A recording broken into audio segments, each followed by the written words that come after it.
for real.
ready yet.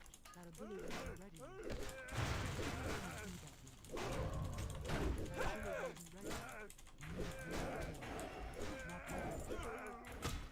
That ability isn't ready yet.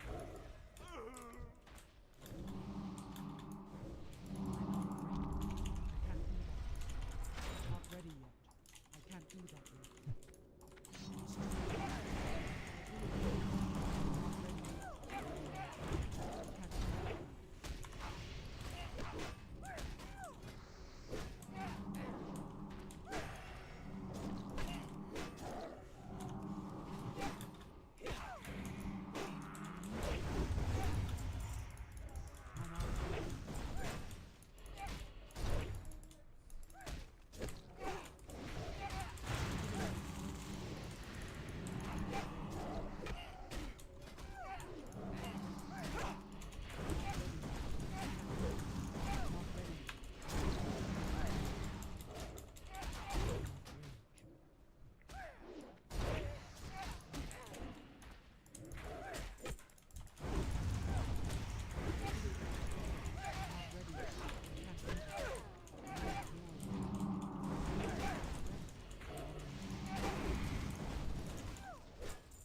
making me angry!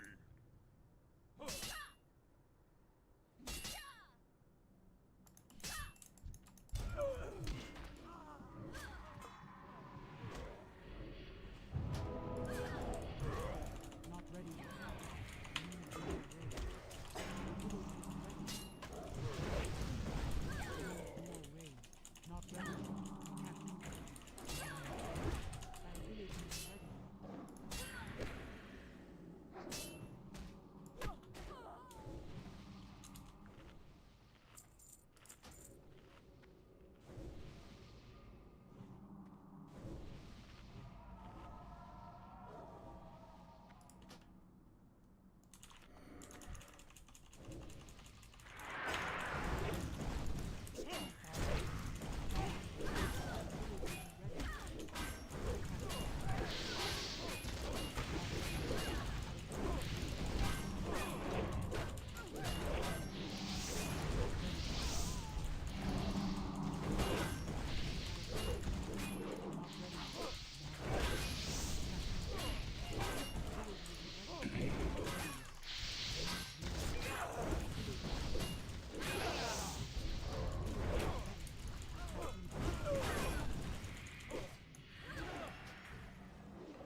I need to get closer. It's too far away. I'm out of range.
Yes, they're real. They're not mine, but they're real.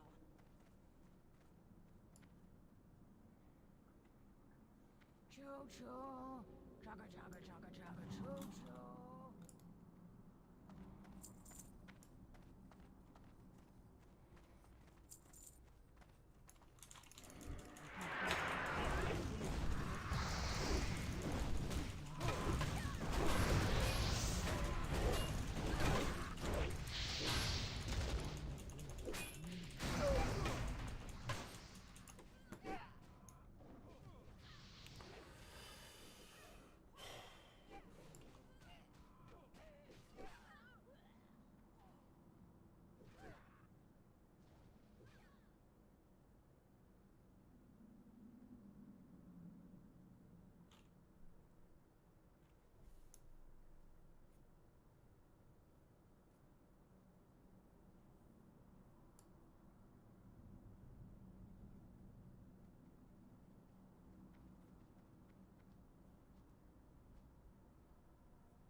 Dude, what the fuck is show cape?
Mm-hmm.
I wonder what the drop rate from Sneed is on the schematic.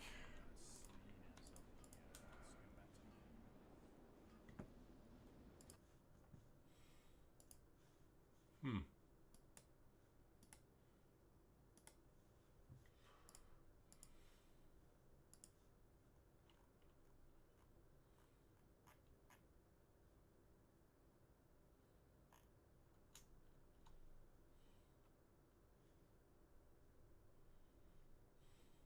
Shredder auto salve unit. Let's check.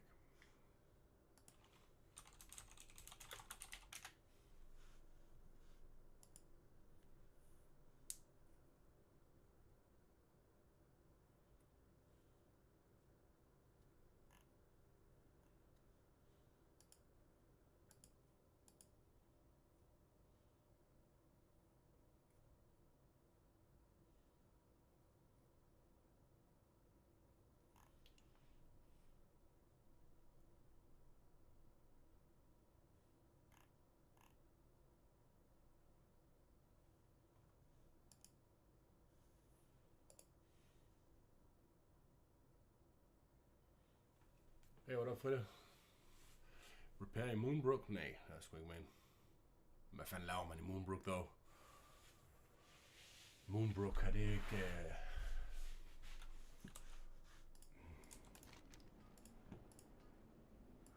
Det er sgu da...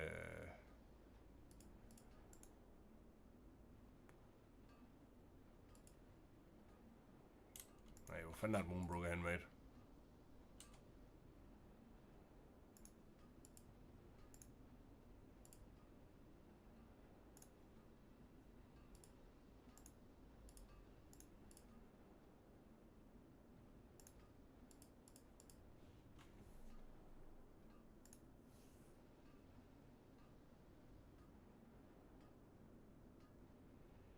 Oh my god.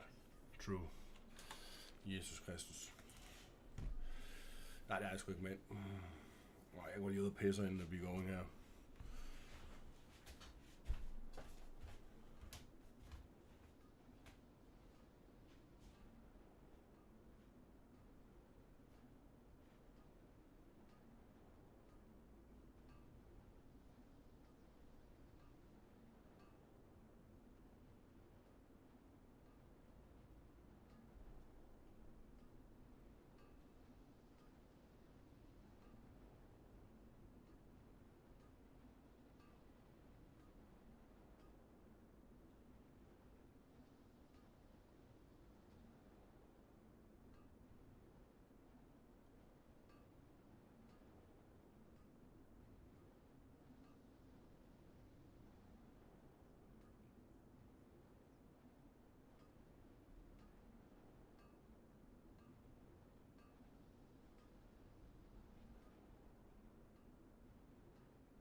Frit far, det slår mig lige. Men er det ikke inde i den der ende, der man skulle altid kunne repair, ikke? Eller hvad? Det er jo ikke noget nyt, eller hvad? Jeg har sgu ikke rigtig sat mig ind i skid med det. Jeg har sgu blevet en boomer.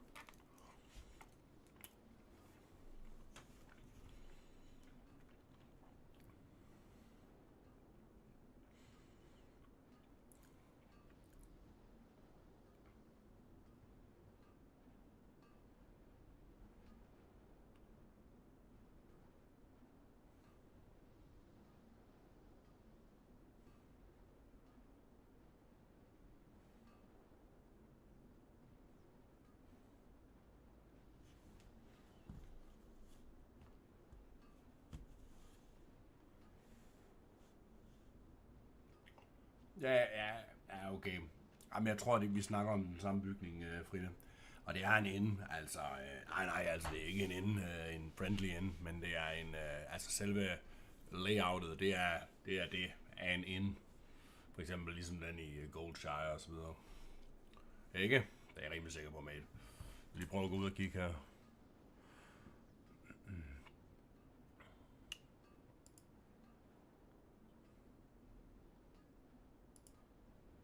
Men den der ligger lige der. Kan du se den? Min mus.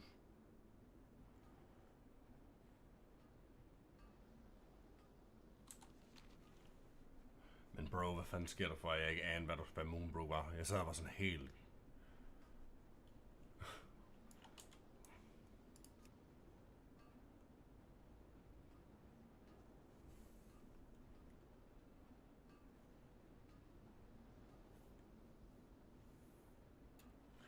For det, hvordan er det, at man remover cloak? Altså, så man ikke skal se cloak.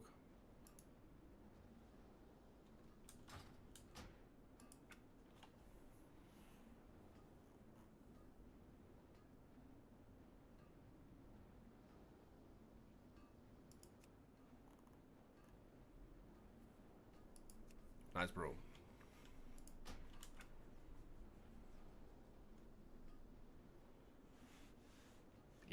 Jeg kører sgu engineering, mate. Jeg ved sgu ikke, om det er en god idé. Jeg kan se, at der er mange warriors, de kører sgu big dick blacksmithing. Jeg ved slet ikke, hvad der er gode sager som engineering. Jeg gik bare ud fra, at det var stonks.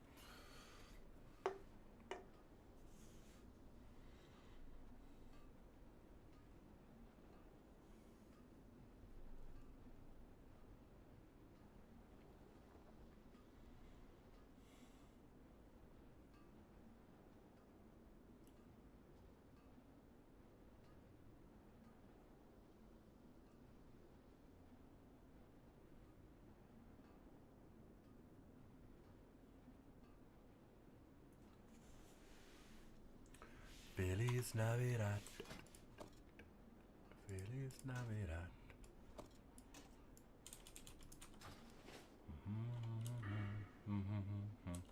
Jeg skal nu have...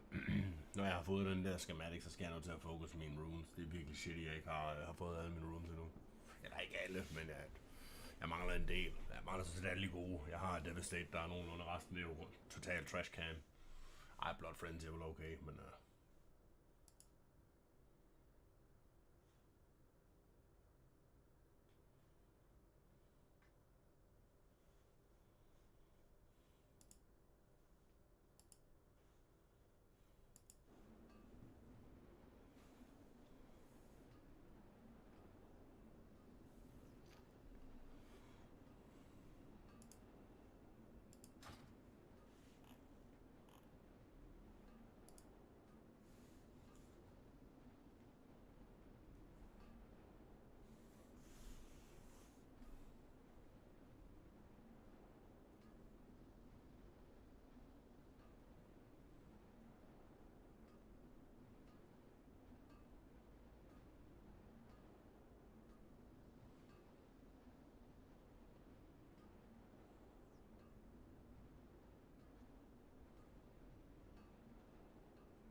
Varus.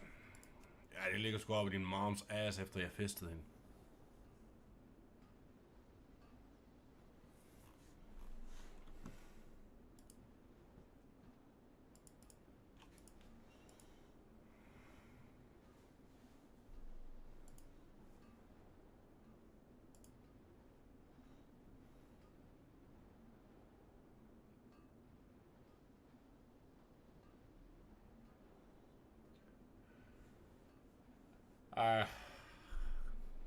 Lige over det, kan huske. Satan, bro, sidder I stadigvæk og jerker hinanden off. I sidder bare på den lede Discord, man, og bare spiller en af circle jerk style. Det er sgu vildt. Det er imponerende nok. Der er sgu sammenhold. Det kan jeg jo noget.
Det skulle godt være dig, Frida. Du kan sutte den, mate.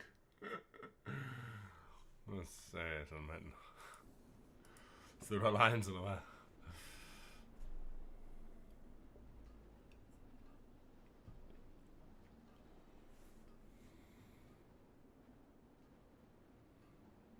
Det er sgu gay!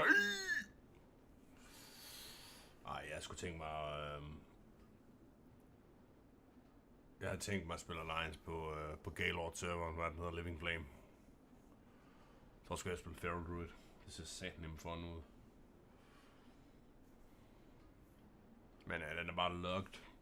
Så jeg overvejer at lave den på Chaos Bolt i stedet for, men jeg ved sgu ikke.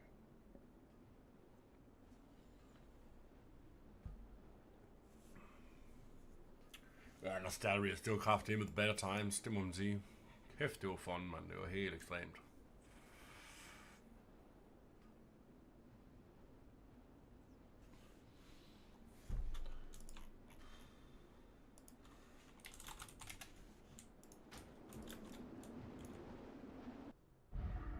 Ja, det var Sam Storms times.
Nej, det er mig Silverfish, jeg kan sgu ikke huske den der.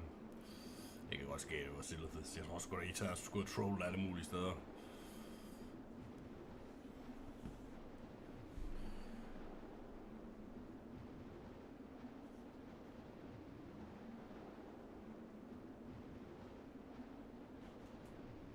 Jeg kan nu også huske, at jeg boldede jeres priest i røven med multiple times. Hvad var der nede? Beatrice eller sådan et eller andet crap. Jeg kan endelig huske, at der var Big Dick and Lingus.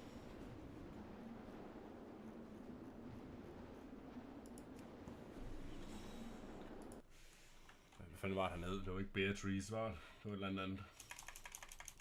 Eller en dwarf female priest.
Jeg godt kommer hjem med, hvad de skal have. Ja.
So I don't know.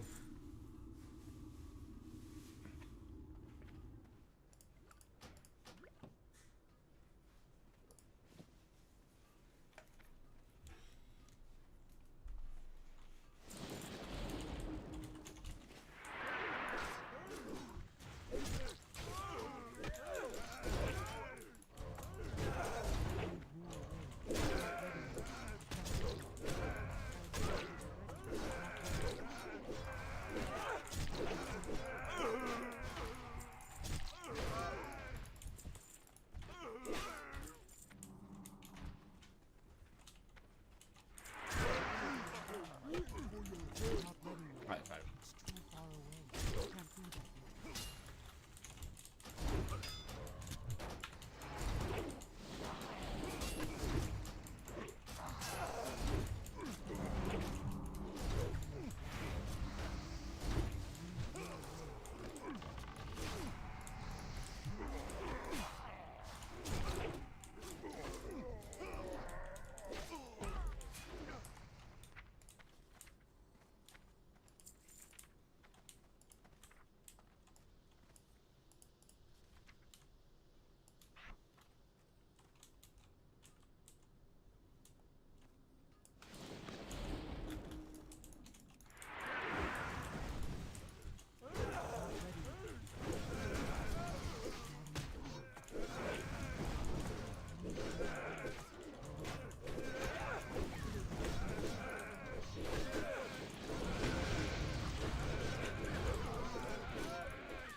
I'm out of here. Not ready yet.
færdig.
Check out that noise. Not ready. No way.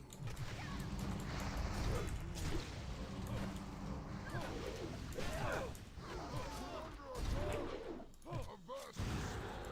Repel the invaders!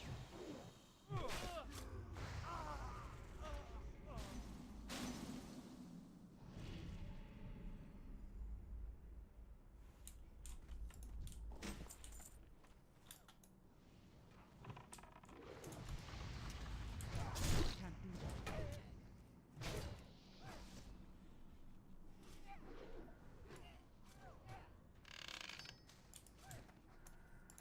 I'm out of way.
You landlubbers are tougher than I thought. I'll have to improvise.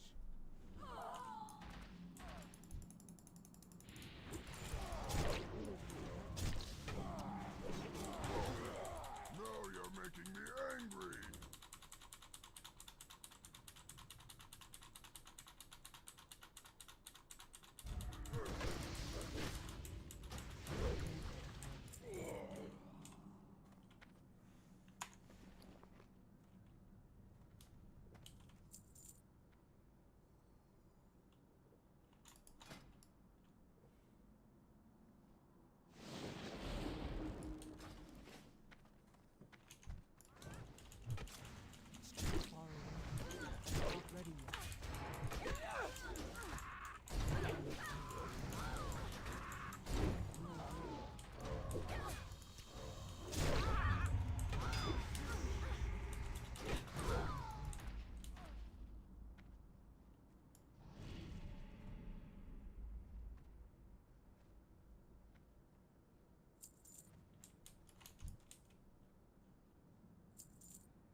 just around cards and high stakes gambling. Started going to Vegas once a week just to like party and be a degenerate and have fun. And I became a profitable gambler. One thing led to another, and then I became one of Vegas's biggest winners of all time.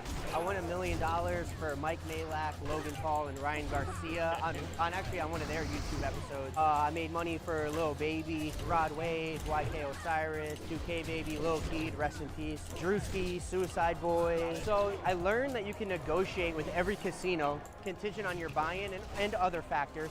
So it went like this. I had $200. I sat down at a blackjack table for $25 a hand.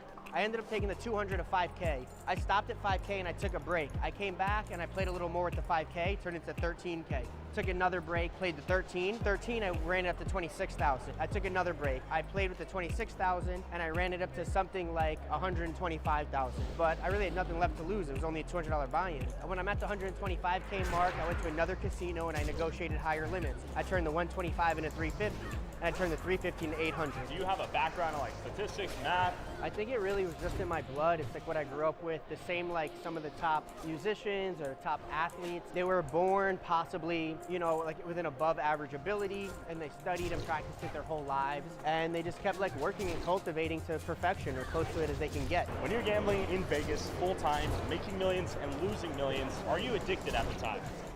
No. Well, I think there's a difference between being addicted and being an addict. I would say that at worst, I have teetered on being addicted. There's a casual gambler, there's a social gambler, there's a hard gambler, which is what I ended up being, and a hard gambler, which is usually hard to tell the difference between a hard gambler and a gambling addict. They both exhibit all the same character traits.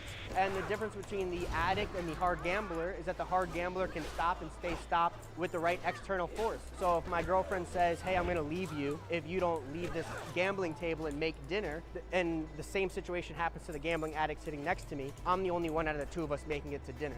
The addict's gonna stay behind and lose his relationship. When Mickey gambled here full-time before being banned, Vegas would treat him like a king, enticing him to stay here 24/7 in the hopes of him losing millions here at these tables. What would they do for you? Would they throw a jet your way? Get you some pretty ladies to give you some sushi on the plane or what? Yeah, they gave me a 200-passenger jet for myself, and I can use it as often as I want, as many days as I want, go anywhere I want with it. They let me have a residency in all the villas. Another casino gave me a Rolls Royce. They furnished one of my penthouses, VIP access to everything. In their mind, they go, well, we spend $1, $2, $3, $4 million on amenities for him. He might lose $10 million, and they leave as a winner $6 million. So for them, it's like an investment. But unfortunately, for them, it never paid off. I never lost it all back. So, what are your thoughts on the whole online gambling scene right now? I've spoken to every owner of every online casino in the world, and they all want to make a deal. They all understand that I would have the highest conversions of new players. Every one of them has offered me unbelievably substantial money. Every contract has gotten so far where right before signing, I say I'm only signing this if you allow me to live stream me looking at the vulnerabilities and auditing your company. And that's the exact moment that the contracts seem to stop going back and forth and just die out.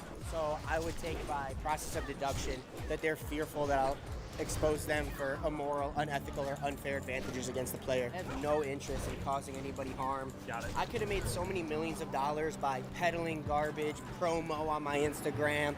I've never done it. I've never done paid promo. The legend, the best gambler in the world, bro. You're the man, I learned bro. a lot from this man. He's more Really? than a mentor. He's more than a gambler. He's the truth, bro. With fans everywhere showing love to Mickey, I wanted to see if he could show me how good he was at gambling at one of the few casinos in Vegas that he wasn't banned from yet. All right, we got 500 bones. How much can we turn this into? It's either gonna be 0 or it's gonna be 2,500. I'll do the gambling, you be my coach. How about that? Whatever you want. When you come to the casino, are you playing any of these games? Slots? Yes, sir. Nah, never. And they're a huge disadvantage to the player. You are statistically likely to lose roughly 98% of the time. Okay. So you're always running at a net negative. And it was time to test Mickey's skill and see if he could make me unfathomable riches with only $500. He's my coach. All right, can I see your IDs first? Are you 30? Am I 30? 30? Well, you look like Damn, that kind of hurt. And so we warmed up with Pagao Poker, which is quite literally designed for people so drunk they can't make logical bets. We have ace high, which beats her queen high, and then we have two pair, which beats her no pair. So we win. Simple as that. After doubling our money and getting used to the cards with Pagao, we went and played blackjack to make some real money. So why did you hit on the 16? What's the strat there? After a few more games of blackjack, making the statistically correct decision every hand, we were up 1,310 because we also chipped out a bunch. We nearly quadrupled our money. What is our end goal right now? To 5x, so we're trying to take that 500 to 2,500. Let's make it happen. And after a few tense games of blackjack and baccarat that they would not let us record, Sadly, we did not lose everything. In fact, how much did we win? We 5x, we got 2,500. The point of this was to show that we lose all our money. But sadly, Mickey's too good here. That's exactly what we did. We stuck to schedule, and we won 2,500 from 500, just as we planned. But for the average person gambling, that's probably not going to happen, right? And that's why I was a little nervous to play. I don't want people to think that it happens for everybody, that it happens all the time. I don't want people to see this and then be like, I'm gonna go spend my last 500 because it'll become 2,500. Way more likely that their last 500 becomes 0. If the game's supposed to be 50-50, then every player should win half the time and lose half the time. It makes perfect sense. But in real life, what happens is almost every person who plays Baccarat loses. How are they all lifetime losers in a game that should always make them break even? It's because the house is rigged. How is the house rigged? I don't want to share that information. Okay, so these are exploits you found but are not publicly known?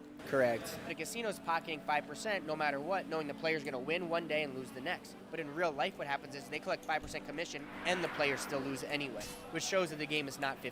You think the casinos are an evil business by nature? I couldn't say anything more verbatim and more accurate. I think they're evil, sinful, dirty, dark places that are only built to destroy people in their lives. I think absolutely nobody should gamble. And if they're gonna gamble, despite my very clear warning, do not gamble, I think what they should do is they should look at their budget and say to themselves, what would I spend on an eventful night out? I don't think hardly anything positive has ever came out from gambling, but immense damage, pain, and hardships have. in fact, Mickey even started a non-profit to help gambling addicts like Mike Malone. Stop playing with me. What is Shaken Hearts, your organization that helps gambling addicts and drug addicts do? What it does exactly is when you go to our Instagram, you send a DM. In the DM, we're going to provide you a link, and the link gives you an opportunity to put a little more specific information for your exact scenario.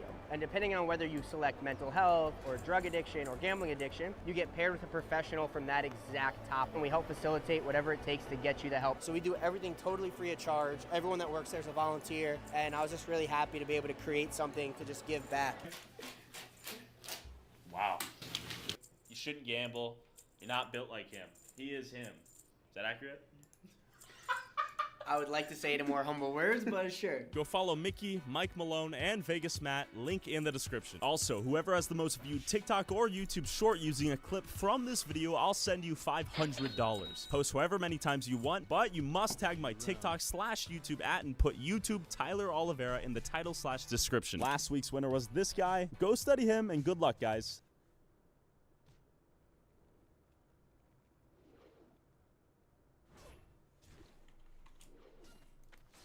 This program contains scenes that are dramatized, with special attention given to historical accuracy.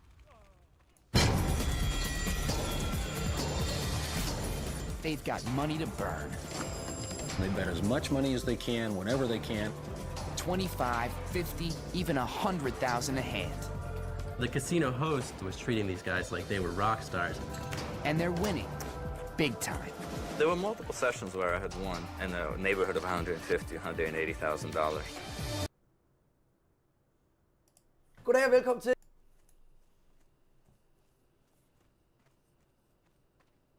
Jeg står her sammen med Danmarks mest virale mand i øjeblikket, Kasper Dromme, og vi skal simpelthen lave en fuldstændig vanvittig What You Do-rulle. Ja, det bliver godt. Velkommen til.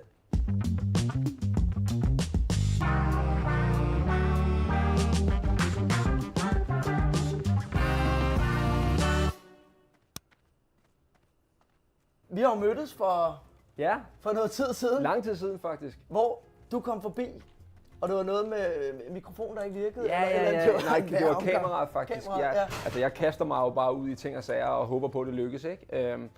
Så jeg ville jo ned og interviewe dig, fordi jeg faldt over din YouTube-kanal, og det så spændende ud og sådan noget der. Og så havde jeg sat det hele op og klar til at filme. Og så havde jeg bare glemt memory card til mit kamera. Så, Er det noget, du kan genkende til bag kameraet der? Det er ikke rart. Men jeg synes egentlig, det er en meget fed, altså sådan, det der med, det er i hvert fald det, jeg prøver at sige til folk. Altså, man skal ikke være bange for at fejle. Nej. Jeg kaster mig bare ud i alt muligt lort, Ja. og så ender man der, og det er jo, altså, man kan jo knække nakken fuldstændig og sige, jeg gør det aldrig igen, det var så pinligt, jeg går hjem, du ved, det bliver aldrig til noget. Ikke? Så bare prøv at rejse sig, og så prøver man igen. Og så står vi her nu. Nu står vi her. Så det er sgu meget sjovt. Nu hygger vi om det. Jeg har jo taget nogle forskellige råvarer med. Du sagde bare, at du gerne vil lave noget med Wagyu. Ja, men så er du kommet til det rette sted, kan man sige, ikke? Og jeg lavede noget tapetmad den anden dag, hvor jeg lavede sådan nogle kæmpe Wagyu durumruller, som smagte rigtig godt. Og jeg tænker egentlig, at vi laver noget af det i dag. Og man kan også sagtens, hvis man godt kunne tænke sig at lave det derhjemme, lave det med et normalt mørbræd eller et hvert stykke, nogenlunde mørt oksekød. Så jeg skal pudse den her af, og så har vi købt nogle dejlige fladbrød. Og så synes jeg, det vigtige med sådan en rigtig god kebab, det er en rigtig god sådan creme fraiche dressing.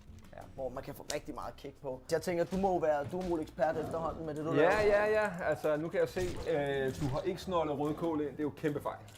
Ej, er du til rødkål i Ja, det skal man have. Ej, jeg hader det. Jo. Synes du, det bliver sådan en hipsterrulle, hvis der kommer hummus og rødkål og alt muligt? Jeg er jo gået hen og bare blevet sådan en snobbet københavner-pige. Man skal have lidt grønt i også. Det nytter ikke noget af det andet der. Det er det, jeg slagter dem for det hver gang, når jeg kommer ud og siger, lad nu være bare at køre salat, tomater, gurk i og sådan en dressing. Vi skal have... det vi gør i dag.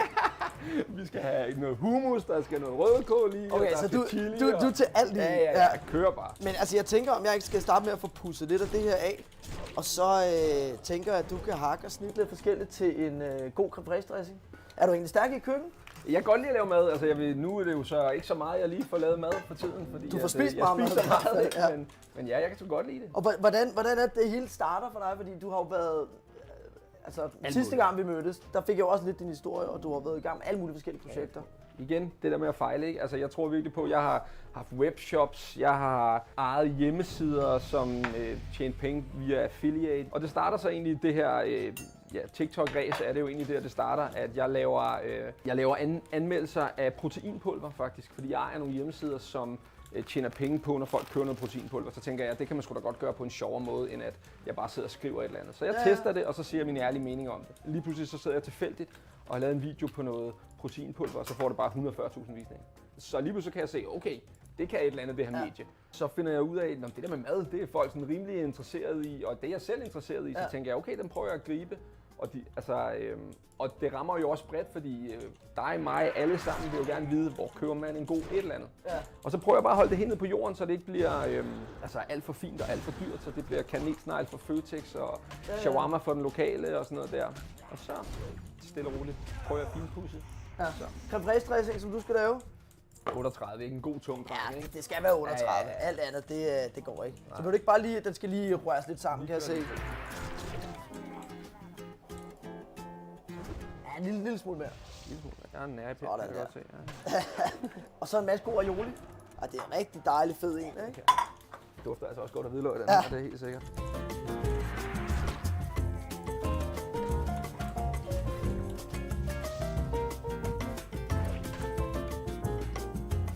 Frygter folk der nu, når de ser dig gå ind? Jeg frygter mig, ved jeg ikke, men altså, det er tydeligt at se, at de vil meget gerne have mig derud, og så bliver de, hvis de har spurgt, om jeg kommer ud, og jeg kigger forbi, så bliver de så meget, okay, der kan du godt lide. Og jeg siger altid til dem, lav det bedste du kan, og så er det bare det. Altså, jeg skal ikke bestemme, hvad du skal lave. Lav det, du synes, du laver bedst, og så prøver vi det. Men har du det så dårligt, hvis du tænker, kæft, det er noget lort? Han var egentlig super fedt. Det kan jeg godt have det rigtig skidt med, faktisk. Det kan jeg godt. Jeg var ude og spise en sandwich et sted, og han var bare så sød, ham jeg var inde hos. Og han var ikke kokkeuddannet eller noget som helst, og ham og hans kone stod og lavede det for bund, og jeg fik hele livshistorien, ikke? Så kommer jeg ud og smager den der kage bare ikke noget. Tænker jeg bare, nej. Og jeg går jo ikke på noget tidspunkt ude for at slagte nogle mennesker, vel? Så jeg tænker bare, fuck altså, det er jo totalt tarveligt, men jeg bliver også nødt til at holde mig til konceptet og være ærlig, ikke? Man er også vant til det der med, at rigtig reelle madanmeldere, eller madanmeldelser, det er sådan noget fissefornemt Berlingerne søndag morgen, hvor der er en eller anden 60-årig gammel klovn derude og skal sidde præcis, og anmelde tingene på et helt andet grundlag. Ja. Anmelde en kebab på et eller andet Noma-agtigt grundlag. Helt enig. Hvor det er hvor du er der søndag formiddag og tænker, kæft, jeg har tømmer bobs, ikke? Altså bare lige, altså... Og det er også det folk, der er rigtig mange, der har skrevet til mig, nå, men hvad er du så? Hvad har du baggrund for at lave det, du laver? Og sådan noget. Så siger jeg har ikke en skid.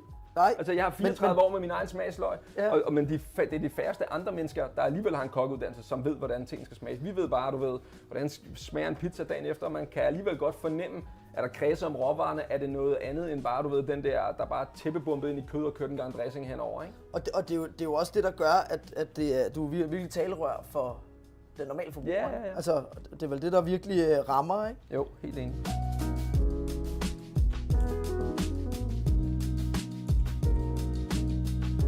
Vil du hoppe på lidt hvidløg? Bare lidt fint snittet hvidløg og lidt Purløg, koriander? tror jeg, det hedder. Det er bare lige mig. Ja, den er god ikke, at det nok. er mig, der er kok, men ja. Lidt purløg, og så lidt koriander, og så lidt hvidløg. Yes. Og lime, skal og saft. Yes, er det ikke det, vi siger? Lad os gøre det. Når man laver sådan en durmrulle her, og skal bruge kødet, så vil jeg altid gemme midterstykket til en beef wellington, eller til en god mørberbøf, eller et eller andet. Kan man sige, alt det dårlige, altså som ikke har den flotteste form, som for eksempel halen hernede, og hovedet heroppe, som vi kommer til at skære i nogle små skiver, og så få stegt af på panden, ikke?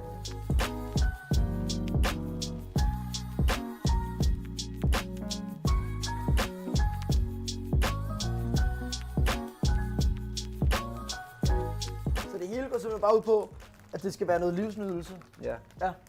Ja, der er jo selvfølgelig forskellige definitioner på livsnydelse, men der er også nogen, der tænker, at livsnydelse det bare ligger og blive røv derhjemme 100%. Og hygge sig og se tv og så videre. Ja, altså, det er sgu svært at brokke sig, ikke? Når det går godt, og man fandme laver noget, man hygger sig med, ikke? Fordi jeg havde egentlig en periode på 2 år, hvor at jeg ikke lavede noget. De hjemmesider, jeg ejede, de genererede nok penge til, at jeg kunne lade være at lave noget. Altså, de stod uden du overhovedet skulle lave noget? Ja, altså mere eller mindre. Ikke? Jeg brugte måske 2 timer om ugen på at lave noget, ikke? Og så havde jeg 2 år, hvor jeg i princippet bare lavede, hvad der passer mig. Men det er altså heller ikke drømmen.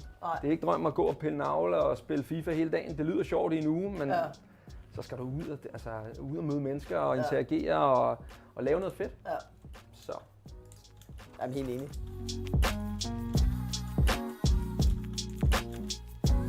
Kødet her, det vil jeg lige give sådan en tør panering, eller ikke panering, hvad hedder det? Rub. Ja, tør rub. Og det her, komme. Hvad siger du til det? Det er meget kraftigt, så lidt mere i det arabiske køkken, ikke? Hvis man nu havde rigtig god tid, og ikke ligesom os, hvad gør man så? Jamen altså, det som jeg gjorde den anden dag til personalemaden, det var faktisk, at man gør det lidt for at bryde kødet op, men der havde jeg lavet sådan en creme fraiche, hvidløgs, chili ting, som jeg havde lagt det i. Okay, så lidt ligesom når man laver en butter chicken, så lægger man det også ja, lidt eller det, ikke? Men der lå det bare ligge i et døgn faktisk, ikke? Og så var det bare, nu tygte med øjenvipperne, ikke? Men det burde man altså også kunne med det her. Men problemet er, når man lægger det i yoghurt, det er, at du kan ikke rigtig stege det hårdt af på panden. Nej, det er klart. Så skiller det helt for sindssygt. Ja, lige præcis. Så det er mest lavet til, hvis du har noget rigtig dårligt kød. Jeg kan også rigtig godt lide at putte Dijon. Det kan jeg også. Det synes jeg det er så undervurderet faktisk, synes jeg. Ja, Dijon, det lægger de alt næsten. Ja.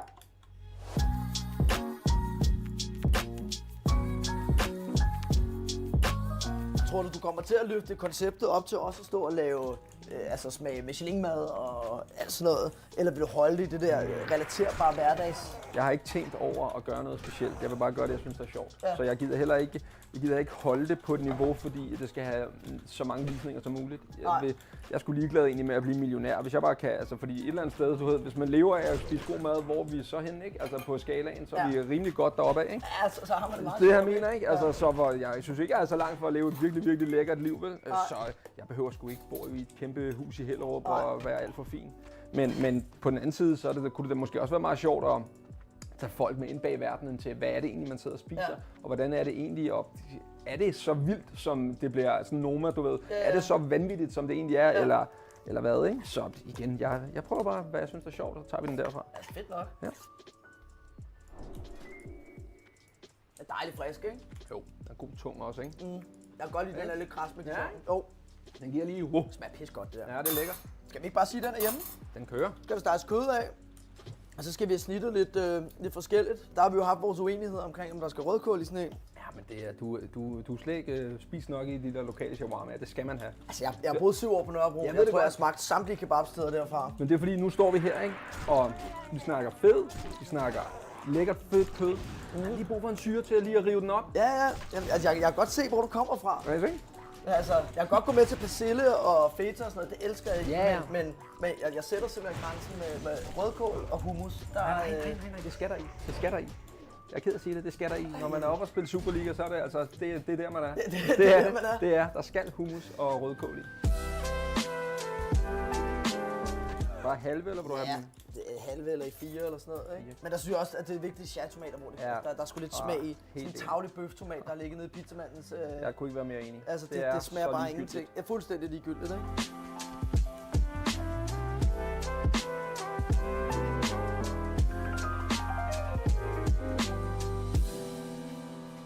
Se her er vi igen ude i noget, der skiller vandene, ikke? Ja, det er ikke noget for dig. Jeg synes, den er så kedelig, mand. Jamen, det smager jo bare ingenting. Jamen, det jeg mener. Men jeg synes, det giver også noget knas. Det er noget konsistens, synes jeg, ikke? Jeg kan godt følge dig. Men altså, hvad havde du ellers puttet i rucola, eller hvad? Ej, det synes jeg bare, der går for meget... Så er vi ren hipster, ikke? Ja. Når der skal rucola i alt. Men jeg ved det ikke. Jeg er måske bare mest til at holde det uden. Bare helt uden? Ja, helt uden. Bare fucking rødkål, tomater, agurk. Bang. Den kan jeg godt tåle lidt salat. Ja, men det er også derfor, at det her det er til 4 durumruller. Ja, okay. Vi bruger nok ikke engang det hele. Jeg kan godt lide at stå og tillade mig at være herrekritisk over for, hvad ja, vi men vælger. det skal man sgu da. Det er jo det, vi skal finde. Vi skal jo finde ud af, det bliver jo forhåbentlig den bedste durumrulle, du smager. Ja. Der er dressing, der er agurk, løg, sylterødløg herovre, tomat, iceberg, og så lidt forsløg, som jeg også godt kan lide, og noget chili også. Yes, og det er jo også en balance, ikke? Fordi man vil gerne have varme, men man gider heller ikke, du ved, skulle sidde og græde på toilettet næste 6 dage. Nej, altså, præcis. det må godt bare lige snitte, ikke? Skal vi lige smage, hvor voldsomt Du er jo, jeg ved, du er mega chilimester, ikke? Jeg er kæmpe vatpik. Altså, jeg synes, den er hissig. Det var mig. Den er hissig. Men altså, Jeg skal lidt i. Lidt i må den godt få, ikke? Det var meget mere hissig, end jeg troede. Og så ville jeg smage den sådan lidt tomatagtig først. Ja, den kommer det bare snyder, sparkende. ikke? Den snyder, så hænger den der bare bagefter. Ja. Så har vi de her fladbrød her. Som simpelthen bare, enhver tyrkisk grønhandler har sådan nogle liggende. Sådan nogle gode og det ser så lækkert ud, fordi de der knastørre, man får nogle steder inde på de der shawarma-steder. Ja. Det er også noget af det, der kan gøre mig nogle gange, når man får sådan en forstadskebab til 25 kroner, hvor det bare er sådan en Tex-Mex med pandekage, det går bare ikke. Nej. Det er simpelthen ikke i orden. Og hvad siger du, hvor går man hen og køber det? Jamen hos enhver arabisk grønhandler, i hvert fald på Nørrebro, de har dem liggende for noget, der hedder Alis Bageri. Jeg har ikke været der. Der er så mange, der har anbefalet, at jeg skulle tage det over og smage. Det er virkelig, virkelig lækkert. Og det ligger sådan ude i sådan et industristed ude i Nordvest, hvor der simpelthen bare er... Så kommer du ind som sådan et kantineagtigt med de vildeste arabiske delikatesser.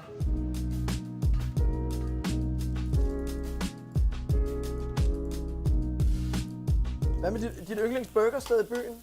Hungry Jane. De laver en lækker burger. Jeg kan godt lide Stacy's Diner ude i Køge. De laver bare sådan nogle små detaljer, jeg kan godt lide det. Så tager de, hvis du bestiller og tager med hjem, så tager de ikke og knalder de friterede løgringe med i burgeren, men du får dem lige ved siden af, så de ikke sådan er helt, du ved, fedtede og kedelige, når du får dem, ikke? Så.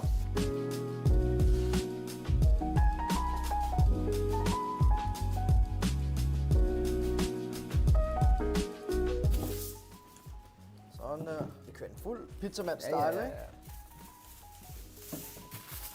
Vi har lige 30 sekunder ind, der skal brød i ovnen. Du skal lige skrive på væggen. Jeg skal skrive. Vores lille hyggetradition i køkkenet er, at alle vores dejlige gæster, de selvfølgelig skal sætte en krusedulle. Ja. Og så er det jo lidt om man gerne vil være med på alle videoerne, eller alle, der går forbi. Jamen, jeg er en mand af folket jo. Jeg skal ud, hvor vi er herude. Ja, find et dejligt stort sted der, så. Der er ikke nogen, der er i tvivl, fordi jeg skriver som en på 5, så det er... Det er der flere af dem, der gør, så det skal du slet ikke tage dig af. Nå, nu har vi altså alle ingredienserne til noget, der bliver tæt på verdens bedste dumrulle, tror jeg. Vi håber. Vi håber i hvert fald. Wagyu oksemørbrad, som er stegt af med lidt spidskommen og en lille fuld paprika. God chili i bunden, feta. Så er der en masse forskellige grønt her, tomater. Lidt knasende vand her. Og så, som vi blev enige om, det skulle hedde. Rødløg, og så også syltet rødløg, agurk og det forsløg. Og så har Drømme himself altså lavet en rimelig ond kebabdressing der, synes jeg, ikke? Den er hissig, den skal der bare være masser. Den skal drøbe, ikke? Det er rigtigt. Ja, så jeg tænker simpelthen, at vi kører en lille smule chili.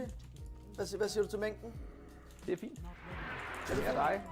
Altså, om vi har nok toiletpapir til noget. Ja, jeg skal nok overleve. Et lille trick, det er så tager man kødet, og så tager man lige og lægger en streg dressing her. Ja. Og så kører man ovenpå igen, og så en streg dressing. Du kører altid dobbeltdressing. Altid dobbeltdressing. Ja. Alt andet er vanvid, ikke? Jo, fuldstændig.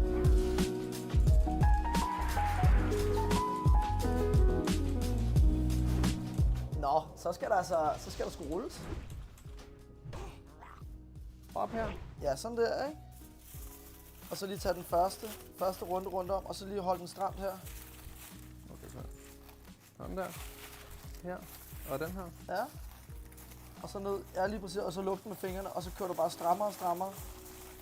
Så bare hele vejen op.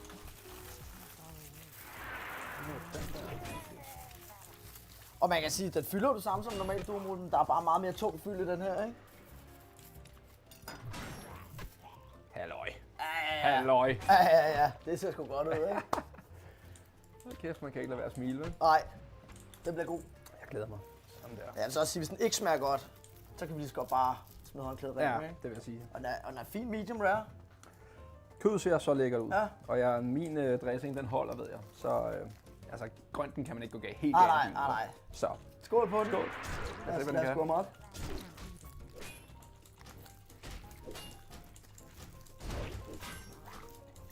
Det var, hvad vi gjorde.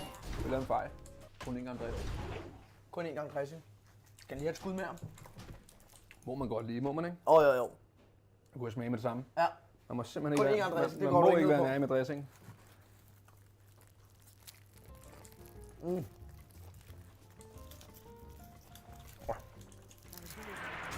Ej, det er lækkert.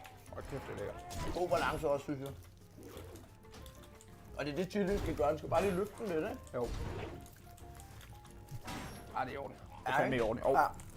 Jamen altså, der er ikke andet at sige. Tak for nu. Det har været en fornøjelse. Det var pissehyggeligt. Det kan være, vi ses igen i en anden sammenhæng. Man ved ikke. Nej. Husk at subscribe på kanalen. Husk at gå ind på samtlige social media platforme, som Kasper Drømme er på. Tak fordi I gad os med. Ha' en fantastisk dag. Du har lige slået mig, at det faktisk kun, nu sad vi lige og kiggede på den seneste video, at det kun er 50% af dem, der følger med, der rent faktisk subscriber, som er den der lille klokke, man kan ringe på. Så får man en notifikation, hver der er en ny video. Det vil jeg sætte rigtig stor pris på, hvis du lige klikkede ind og subscribede på kanalen. Vi ses.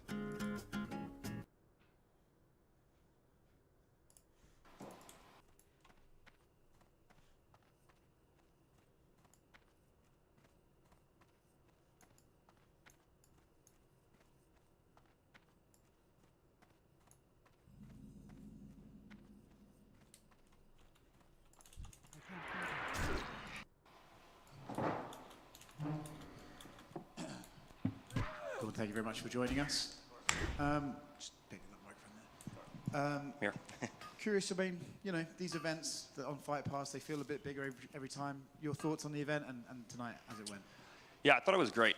You know, the Fight Pass team and I have talked a lot about, you know, how, you know, just from my insights in competing in jiu-jitsu for so long, how we can kind of, you know, improve the events, just little things here and there. And, you know, they've listened to a lot of the things that we've talked about and things that I've said. And I think every event is just going to get better and better and better. And you know, the kinks will be worked out as we go on.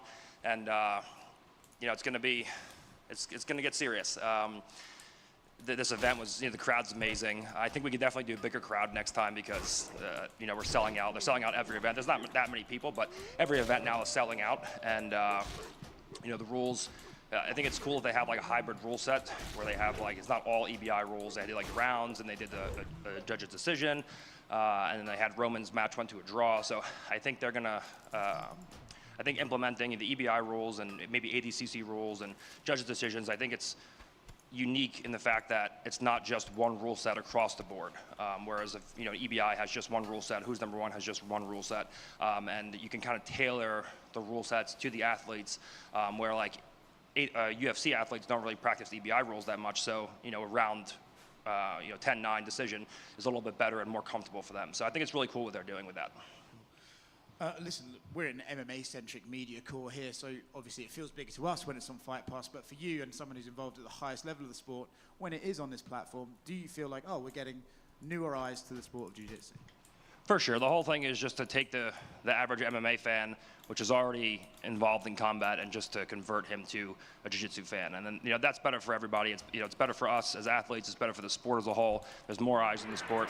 And then, you know, you convert a UFC fan into a jiu-jitsu fan, and now you have more people going to seminars. You have more instructionals being sold. And you can convert your average MMA fan into an instructional DVD or a private lesson, and it just, the bigger the sport is, the better it is for the athletes, better it is for everybody, and I think the UFC is doing a great job at really, you know, going and taking grappling seriously and getting into the sport. The final for the tournament, you know, you were there, you were shouting instruction. How did you feel both athletes performed, and Where did it go right for guys and where did it go wrong for guys? I think it was really surprising that both guys are guard players, but neither guy wanted to play guard. I think that Felipe had a pretty good strategy coming out and trying to pull on the head and get Craig tired because Craig notoriously has a pretty terrible gas tank. But the round was only 12 minutes. Craig purposely negotiated a shorter time, so it's kind of hard to completely exhaust a guy in 12 minutes if you're wrestling and hand putting isn't high level. And then, Craig is very experienced on their EBI rules, so not really much happened in the regulation. Craig picked up a few singles and not much happened. Neither guy played bottom position, so it was kind of just a boring wrestling match. And then tightly contested overtime match where Craig edged it out on ride time, which doesn't really surprise me because Craig has, a lot of time training with us doing the EBI rounds, and he's competed a bunch of times in EBI, whereas Felipe is more of like a traditional IBJJF, ADCC kind of athlete. So. Yeah, not much really happened, but I wouldn't have been surprised if Felipe won, and I also wouldn't have been surprised if Craig won. So. Elsewhere, Nicky Rod won and made a very public call out of you. I'm not sure if you managed to catch that call out or if you're heading to the back. Did you hear it? No, but I got the gist of it. I mean, everybody wants the payday, right? So me and Nicky Rod will compete again for sure, but it's going to be in a tournament where he gets no relevancy off my name and he doesn't make any money for losing to me a third time in a row. So yeah, I mean, I'm sure we'll compete again, but he's like, oh, I want to fight some, he's trying to make the rules. Like, you're a brown belt, you won a random tournament. You couldn't even you barely beat Roberto Jimenez, the guy I called my submission on. I'm like, hey, I'm gonna go out and hit a mounted armbar. Went out and hit a mounted armbar. You barely beat that guy, and he's 40 pounds lighter than you. So you don't call the shots, and you're not making any more money off my name. So I'll compete against him for sure.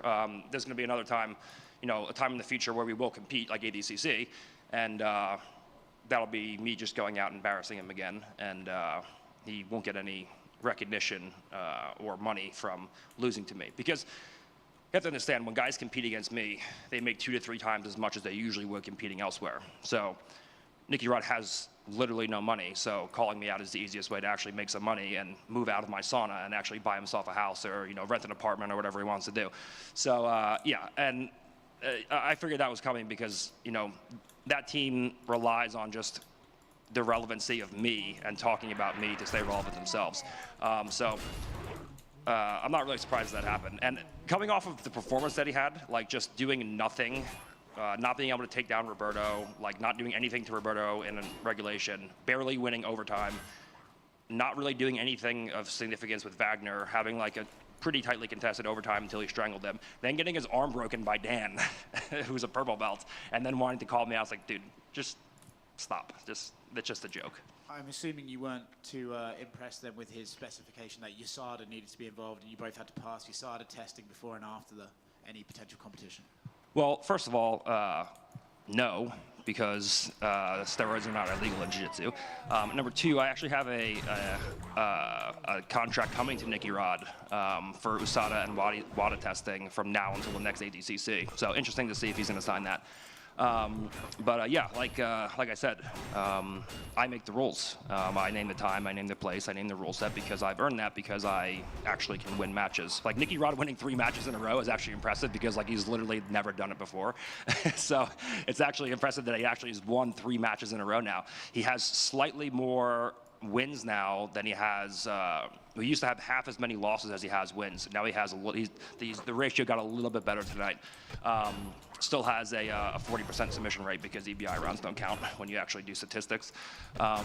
So yeah, if you actually follow the statistics, he sucks. I nearly thought you were going to congratulate him on improving, but I mean, what did he really improve in? First of all, they have the long sleeve rash guards now, so they have to implement the no roll-up rule because Nicky Rod just took the rash guard and rolled it halfway up his arm because he doesn't actually want to do jiu-jitsu. He just wants to break grips and stall. And they just stalled to overtime. His overtime is like decent. He has explosive escapes and he can punch strangles in relatively well.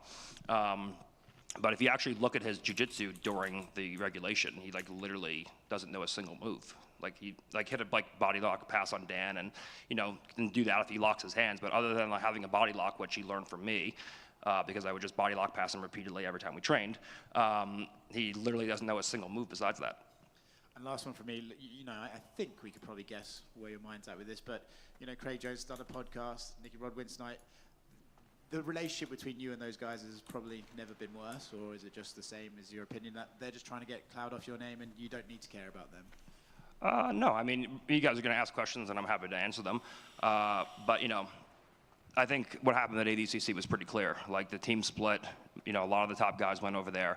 And, you know, we came home with 3 golds and a bronze and a silver, and they didn't win a single gold. So everyone's like, oh man, Gordon has no training partners. Who is he going to train with now? And then I just showed up and destroyed everybody. And then everyone's like, oh man, maybe it was the wrong decision. So yeah, it's you know, they're going to win, like, you know, local stuff like this, and you know, they'll beat the guys that are up and coming guys, and you know, maybe even beat some of the guys who are ADCC medalists and champions. But you know, there's a big difference between an ADCC champion and Gordon Ryan. Gordon, your body has been all over the news for the past month and a half.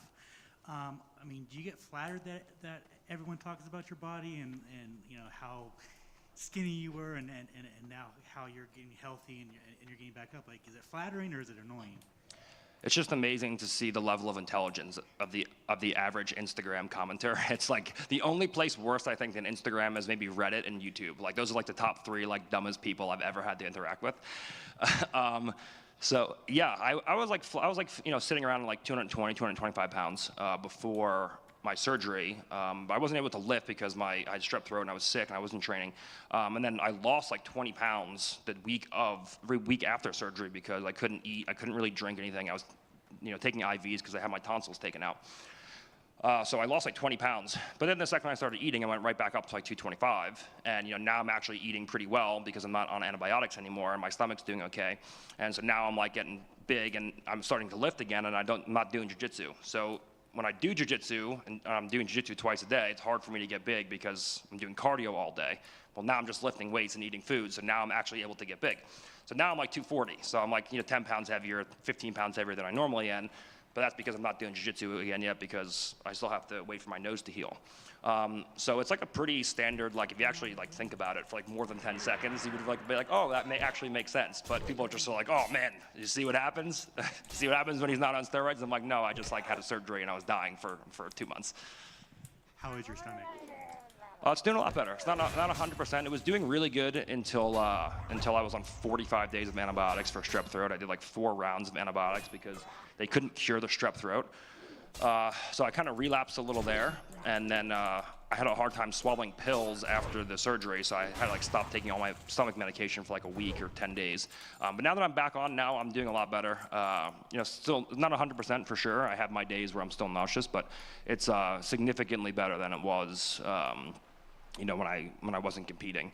And you know, once I get back into training and I get, you know, the timing back and everything, and I'm back in competition shape, if my stomach stays like it is right now, at least I'll definitely be ready to compete relatively soon. Do you have a kind of a date that you would like to compete again? I'm shooting for Flow has an October show, so I'm going to try to do one of the Flow Grappling October shows as like a warm-up match to come back, and then I know that you know, the Fight Pass Invitationals is happening here again December, I think 14th or 15th. They're gonna shoot for that one. So I'm gonna try to do October and December at least if I'm healthy, and then you know, next year is kind of just riding the wave into ADCC, and then kind of doing just sporadic stuff here and there if I want to, and then ramp it up and do like 2 or 3 back-to-back as ADCC approaches. So are you planning to grapple Felipe in December for the Invitational?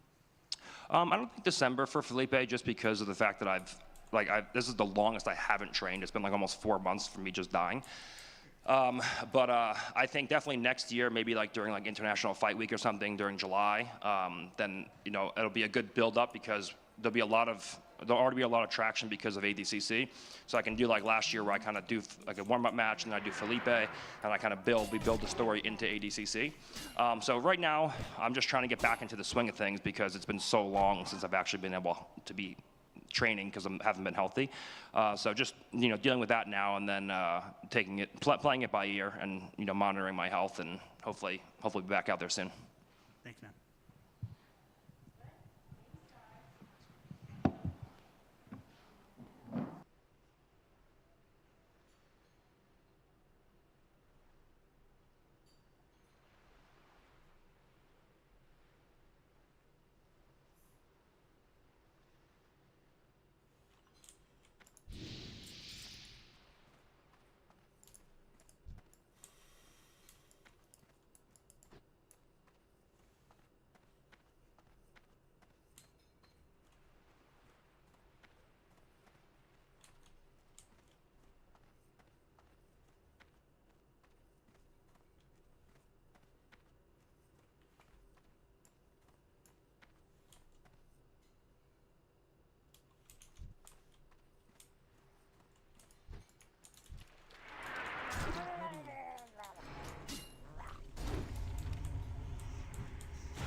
I'm out of room.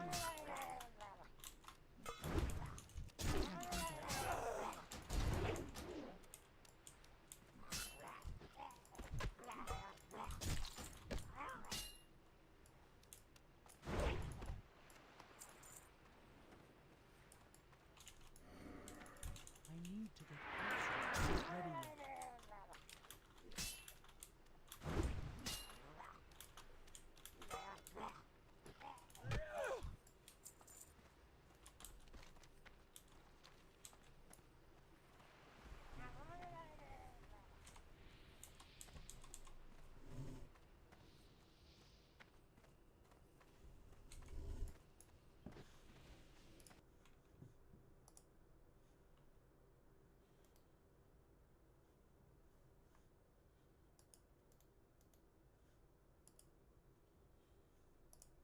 Start with one $15 bet and end up with $180 in 4 spins. How do you do it, Alex? Let them know. We have a roulette system from Mr. Kyle M. It is called Grower, Not a Shower.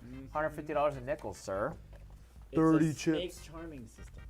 You know what I mean? I would love somebody to Photoshop Daddy David in the snake charming thing. Oh, that would make sense. Yeah. I'll get the whistle out. Here you go. Make it Yep. easy. Perfect. All right. We're looking to grow a red snake from a short stack. This is a progressive system. You have 10 bullets to profit or go broke dick. You're going to start with $15 on any even money bet. I'm going to start with black. I always bet black. You could take it. Does that go into the jar? Damn it, it does. I said dick. Does that go into the jar? All right, No. back to we have a jar raising money for swear- our favorite charity. Yes. Go. Anyways, if this hits, then you're going to take $15 and a $2. You just go ahead and spin the ball. And then what are you going to bet, sir? Well, if you're betting on black, dude, guess where I'm going to bet on? Okay, red. Even. Oh, okay. Do a little dinger in there. Okay. A winger and a dinger. Let's see what happens. We are working the snake charming system here. So would you count yourself among the grower not shower fan clubs? Yes. That makes sense. Anyways, I'm on the even fan club, just so you know. 2, 4, 6, 8. Who do we appreciate? The 12. Anyways, let's get a spin. No one got that? Oh my God! I lost everybody. Anyways, let's get it. Are we gonna get a spin? What are we doing? I was waiting for the ad. Oh, the ad. Here's the ad. When we come back, we're gonna show you how it's done, dude. All 12 of it. Enjoy all right? my bald spot. Bye. Enjoy the bald spot. We love playing online games from our Toronto office, and to do that, we use private internet access. We might like to gamble at craps, but we don't like to gamble on our online anonymity. 30 million downloads, they've been around for more than 10 years. They have next-gen server infrastructure in 75 countries in all 50 US states. They are the most transparent VPN on the planet. All their code is open source. They don't store any of your user data, and they've gone to court to defend that. You can surf completely anonymous. They change your IP address and then reroute it through an encrypted tunnel so that your internet service provider or even your mother can't figure out where you're going or where you're from. Take advantage of all your streaming services. You can block those malicious websites, those harmful websites. Click the link below. If you love it like we do, the first 2 months are free, and then it's 83% off, $2.11 a month. It doesn't get any better than that, and thank you, private internet access. And we're back. All right, we're back. Yeah, fantastic. And look at you, buddy. Yeah. Look at me, buddy. By the way, Going for even money right now. set up your Tokyo office now. It's not Toronto, it's Tokyo. Yeah, we had to move out of our Toronto office. Yeah. We couldn't afford the rent. Yeah. It's ridiculous. You gotta poop They right found up out your I was bed. American. They're like, get out of here. Oh, God. Nah. I'm just kidding. They love America. Oh! Wow. Oh, look at you right Okay. off the bat. Just So step pop it. Step 1, you put 15. That wins. That pays 30 total. You're gonna take this, move it to the 2 dozens. Take the dolly, sir. Boop. One ball drops, and there you go. Work There you it. go. Now, if it hits, you're gonna put $15 on the 2 dozens. I prefer 2 opposite the last number. I disagree, sir. I'm gonna pick the second and third. I'm not a big fan of the first dozen. You don't like the first dozen, dude? Yep, and you're still here on even? I'm still here on the. I'm trying to get out the gate. Dude. Okay. I'm trying to find a date. Okay. I got a date at the gate. I just have no key. Oh. My okay. key is a ball dropping in the right place, dude. Yeah. I need just one more ball to drop, and then I'm good. Yeah? Yeah, 100%. I always need the ball to drop. No. Uh-oh. Ooh. Oh. Oh, that's an even, and Okay. oh. I lost. Yeah, Okay. that's nice. We're gonna go, instead of black, we're gonna Back go to team basics, big. dude. So that's a swipe left, or what is it? Swipe left, or swipe up, or swipe right? What is it? Swipe right's pass, swipe left. Ah, swipe right. Yep. Okay, so what do I? Okay, now I No, split swipe right is good, swipe left is pass. So we haven't spent a whole lot of time on that app yet, have we? Yeah, no. I had to think about it. Yeah, no. Hey, I got the first and second 12, dude. Okay, I'm looking to lock it down now. Okay. All right, we're out to dinner. Okay. Okay, thinking about it, trying to get some tingles going on. Yep. I need the other ball to drop. I got the first ball to drop, and here it comes. Oh, did you? Oh my God, are you kidding me? The bane of our little. That is Now, if unbelievable. you want to practice your own balls dropping, come down to Casino Quest. That's our business at the Fashion Show Mall. Yeah. We'll teach you casino games for $25 an hour. And if you get real excited, we'll sell you one of these dice rings. Yeah, dude. come Look at on these. down. That's our. ShopCasinoQuest.com. That's pretty much our other business that we hang out at. Fashion Show Mall, second floor, next to Dillard's. Make a reservation. Yeah. Can you imagine if we start selling these like right between the extends? You ever see that extends? All right, I gotta bring up my money. And then there's like a dice ring, because that would make sense, no? Sure. Yeah, 100%. Sure. Total makes sense. Sure. All right, so Okay, we're off so to a slow start. I'm on no? step 2. Yeah, we're trying to go to step 3. Our snake charming skills are, Okay. oh my God, look at you, you're on step 3. So this wins. That's gonna be total $45. What you're gonna do next is you're gonna take $5, pocket that, take $20 each. Look at this. Take the 5. Then you're gonna go $20 each on the 2 columns that you want. I'm gonna go Any 2 first columns. and second. No, I'm gonna go Second. opposite, second and third. Second and third, okay. I'm still trying to get out the gate, dude. It's a little frustrating. Okay. You know what I mean? You ever have that time when your zipper gets stuck? No, I've And never then had the that whole issue. night's ruined? Nope, never had that issue.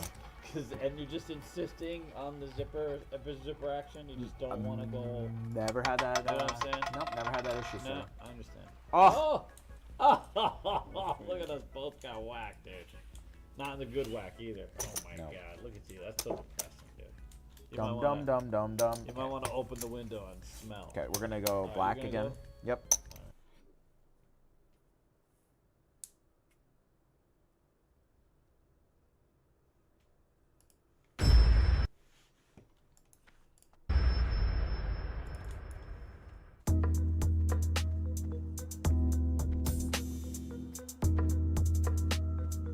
Fighters' mindsets at the highest level. Like if you're not fighting and you're not have a goal or a target in front of you, you kind of spin your wheels a little bit and you kind of, I don't know, even if things are going really well in your life, you just feel like they're not. And I think I was starting to get to that point where I was just kind of losing it a little bit, and I don't know, I just feel good. I like the matchup, and I don't know, I like doing crazy shit. And, you know, taking a fight with Khalil Roundtree on like 10 days notice is pretty crazy. How do you see the fight going? I like Khalil's style, actually. You know, it's weird as it sounds, I'm kind of disappointed he's not fighting Osmat, because that's a really good fight. You know, 2 really fast strikers. Both of them are, you know, they fight really well from the southpaw stance. Khalil's crazy powerful, crazy explosive. I'm a fan of his game. But, you know, I have a clear advantage on the ground. I don't think that's a secret. He's hard to take down. That's also not a secret. If I stand in front of him, he's gonna tattoo me, you know? So I think it's fairly straightforward. I don't think there's a lot of secrets going into this one. Ian Gary, everyone's talking about Ian Gary right now. What's your opinion about Ian Gary and maybe the rumors that he's not behaving himself in several gyms? I think that I'm gonna tiptoe around this one, because I think at one point in time, we've all kind of been Ian Gary. I think that, I mean, he's young and he's got so much popularity and so many fans, and there's so many eyes on him. I'm not a huge fan of the bringing cameras into the gym and you know, like he creates this illusion maybe that he's larger than he is. But I get it. You know, like I understand that he's trying to do really great things and he believes in himself, and I never ever speak on anybody's personal life publicly. It's kind of weird, but you know, like that's their lives. You know what I mean? They can do whatever they want, and he'll figure it out. I will say though, the one thing that I will like be very strong about with Ian Gary is the Neil Magny thing. Really fucking bothers me.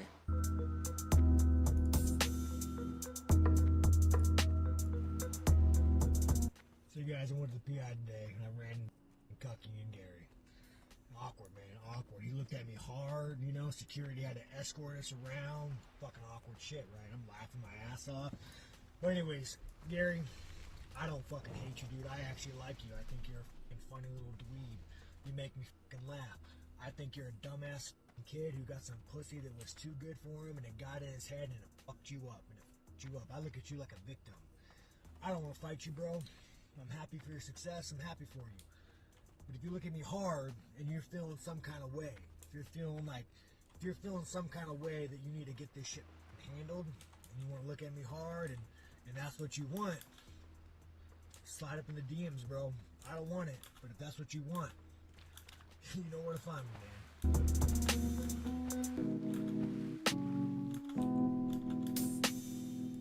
I understand his cockiness about him, but this is a totally different ball game, and I cannot wait to show him. I've fought championship rounds before, you know what I mean? I've fought championship rounds before, I've trained for championship rounds before, and I'm a veteran in the game, and I've been through every scenario there is to be through in a fight, you know what I mean? I've been down in the scorecards and have to come back to win.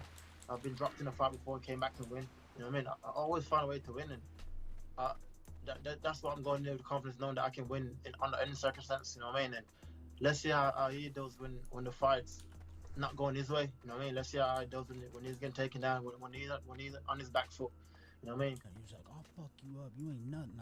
He was looking at me, he's like, let's size up right now, let's do it. And I'm just like laughing. I was like, all right, man, I'm glad you believe in yourself, man. You should believe in yourself. That's awesome, dude. But, you know, I'm thinking deep down, I didn't want to like egg him on and like, what do I have to prove in the streets? Like, I fight for a lot of money, like a big paycheck, you know, and what do I have to prove to this guy? I prove my worth in the UFC octagon, you know. If you're so tough, why aren't you fighting in the UFC octagon against the best fighters in the world? I'm beating up people that have been training for 20, 30 years that their craft is to put someone else in the hospital, and I'm putting them in the hospital. I'm making them look like little kids, so I just have nothing to prove to those people. They can say whatever they want, you know.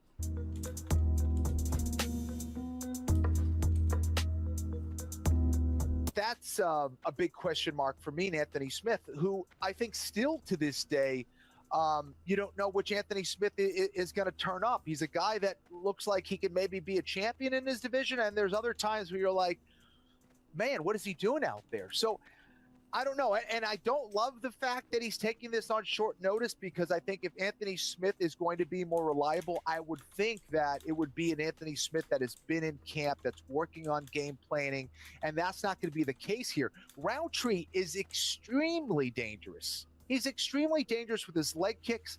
Anthony Smith has struggled with that in the past, blocking calf kicks, blocking leg kicks. You do not want to be on one wheel against someone like Roundtree. He is violent. When he gets in the pocket, he's trying to pound your head through the canvas, and that's where Anthony Smith has to be really careful.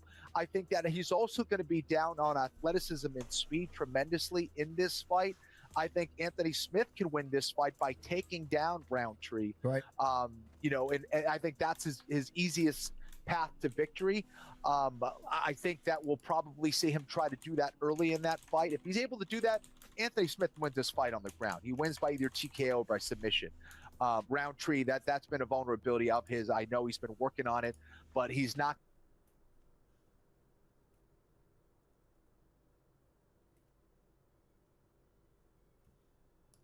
YouTube video is coming about the sweat behind the scenes in preparation for the tournament. So, context for wrestling fans. The year is 2019 and Bo Nickel was hot off a U23 world title. But dominance in one sport wasn't enough for him. Bo wanted to dip his toe into the jiu-jitsu world. Bo had never competed in jiu-jitsu before though. So when he signed up to be on an upcoming card, he made sure to pick an easy opponent he'd have no trouble walking over. Just kidding. He chose to compete against Gordon Ryan, the pound for pound best grappler in the world. They did, however, create a modified rule set that prevented Gordon from pulling guard or attempting submissions via leg lock. Okay, now you're up to speed. Enjoy the match. If you're attacking low and Bo Nickel does that, right away we're going 15 minutes here. This is going to be interesting. Now, Gordon Ryan cannot pull guard. He's able to attack submissions off the takedown. He's going right for his wrestling, though. Well, and I think Jordan's a kind of, Gordon's a kind of competitor who's not going to try to run away from Bo at all. No. He's not going to try to run away from... Neither one of these guys are going to run away. He's not going to run away from the wrestling. He's not going to run away from anything. He's going to get in there. He wants the challenge, right? He That's wants right. to challenge his wrestling, go up against the best in the world, see where he's at with it. You know, he calls himself the king, and I think he wants to show everybody that there's a reason that he does that. Bo Nickel, underhook here. And we mentioned before, Bo Nickel doesn't have the most orthodox wrestling style. He's got some odd movements that he does just in the wrestling community, and he's got a pretty wide range of technique as well. He'll He's good take upper people's body. back in a wrestling match. Yep. He'll do some sacrifice techniques as well. And you know, a lot of people have been saying that he has zero jiu-jitsu. He may, but you know, his instincts are there. Well, he does not have zero jiu-jitsu. I'm sure he's trained hang on a second. He's actually trained at Henzo's before. Okay, but for all intensive purposes, he has zero jiu-jitsu. He's not belted. He hasn't been formally trained, right? Yeah, I mean, it's not that he doesn't know what jiu-jitsu is, and maybe he's trained a little bit, but as far as competing at this level in jiu-jitsu, he has no experience. I love the way that he was pushing Gordon up, and his legs were right next to Gordon, like, you're not going to take me down, you know? Jordan's shooting there. Well, you know, this is where strategy... Why do I keep saying Jordan? Gordon, why do I keep saying that? Gordon Ryan. I think I just said Jordan, too. I have no idea. I don't know what's going on here. You know, one thing I do like is, you know, yeah, Gordon can't go for leg locks, right? I mean, it helps out in that aspect, the modified rules. Hey, Gordon hasn't gone for leg locks in a long time. The reason why he went... He can use it to sweep or take him down, right? Right, yes. So is that a guard pull? No, that wasn't a guard pull. You can just use it to sweep. If it's a submission attempt. See, but people are not understanding. They're screaming no leg locks, but he wasn't going for. That wasn't a leg lock. Yeah. You know, he's going for a scissor sweep, but yeah, he's using to get him down, but that's it. Now he's gonna technical stand up. Gordon's gonna technical stand. He's dragging him back in. Gordon doing a great job pulling him back into the match there. Now Bo Nickel knows that he can't attack the feet here. He's gonna for sure use that to his advantage. And now let's see how he scrambles out if he's got a little bit of funk in his wrestling. Look at Bo grabbing onto the ankle there. Well, he's not he knows how to scramble. He knows how to move. He's been wrestling his whole life. That was a nice get up there. And you see the level of the way his hips are moving, right? I mean, now it looks like Gordon is just going to keep going for that. But yeah, if he can get the sweep from standing, but he can't pull, then he's working within the rules to favor. Right? I mean, to think that Gordon hasn't come up with strategies on how he's going to I mean, it seems like a guard pull to me. I know that it's a scissor takedown. I know that. But it seems like it's a clear intent to pull. It's playing the rules, right? It's playing the rules. I think which Gordon has always. Well, and I mean let's be fair. I mean Bo is using the rules too. He knows that there's no foot lock, so he can just stick his feet wherever he wants to. So he's using that as well. Both competitors using the rules to their advantage, as they should. You know, and this works out to Gordon's favor. He wants to get to the back, right? He wants to get to the back because trying to armbar a wrestler, unless you get him unexpectedly, it's tough. And Gordon doing a good job pulling him back in there. You know, he's still doing his game, the leg lock sequence, right? But without going for the finish. Yeah, it looked like he was trying to come up into kind of a reverse mount previously. I think he might go for that again and then just kind of turn and face him. But Bo knows that he can't leg lock, so he's going to use that to his advantage. Bo smiling there. These guys are talking to each other. And it looks like Gordon is just...